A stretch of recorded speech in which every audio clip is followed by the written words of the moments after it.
ესე იგი, როგორ იქცევა სისტემა, რომელსაც არ უნდა რომ თქვენი საკუთრება გახდეს თქვენი და მან დაიტოვოს ის, რაც არის თქვენი საკუთრება.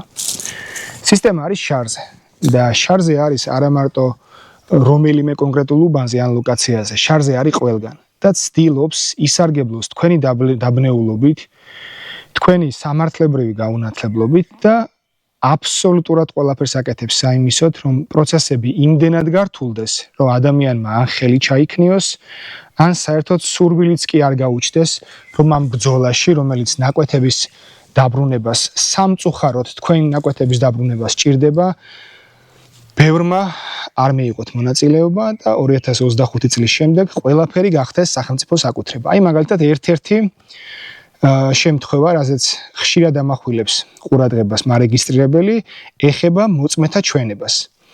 კანონში არსებობს ჩანაწერი, რომ რეგისტრაციის დროს თუ ვერ დგინდება ნაკვეთის ზუსტი მდებარეობა, პირს შეუძლია წარმოადგინოს მეზობლების თანხმობა, როგორც ალტერნატიული მტკიცებულება მისი მდებარეობის დადგენისათვის.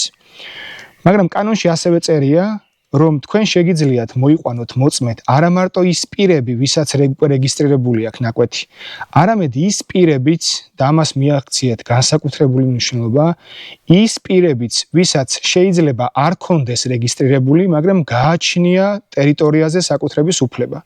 ანუ წარმოიდგინეთ, რომ თქვენ შეგიძლიათ მოწმეებად გამოიყენოთ პირები, რომლებსაც არ აქვთ დარეგისტრირებული, მაგრამ გახსოვთ, ან მაგალითად განაწილების გეგმით, ან ორგანიზაციული ნახაზით დგინდება, რომ ისინი იყვნენ თქვენი მებაღეობის წევრები და ამ ადამიანების ხარჯზე მოიპოვოთ ტერიტორიაზე საკუთრება. მაგრამ მარეგისტრირებელი ყველაფერს აკეთებს, რომ ერთი არ აგიხსნათ თქვენ ამ შესაძლებლობის შესახებ და თუ მაინც ვინმე მოიფიქრებს და გაიაზრებს, რომ ამის გაკეთება შეიძლება, არაფრის დიდებით თავი არ შეიწუხოს და არ გაითვალისწინოს ეს როგორც მტკიცებულება.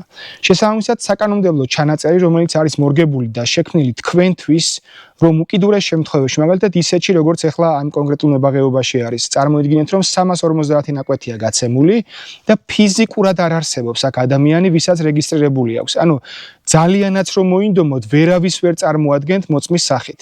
და მიუხედავად ამისა, დაჟინებით იძახის მარეგისტრირებელი, რომ წარმომიდგინე მოწმეთა ჩვენება.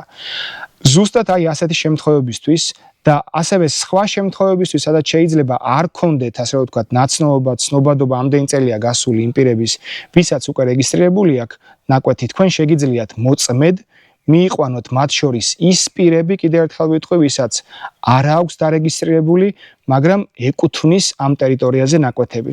და ეს არის არა ვინმეს კეთილინება, არამედ ეს არის საკანონმდებლო დანაწესი და თქვენ უნდა დაავალოთ, რომ ეს საკანონმდებლო დანაწესი განახორციელონ პრაქტიკაში თქვენ სასარგებლოდ და არა თქვენ საწინააღმდეგოდ.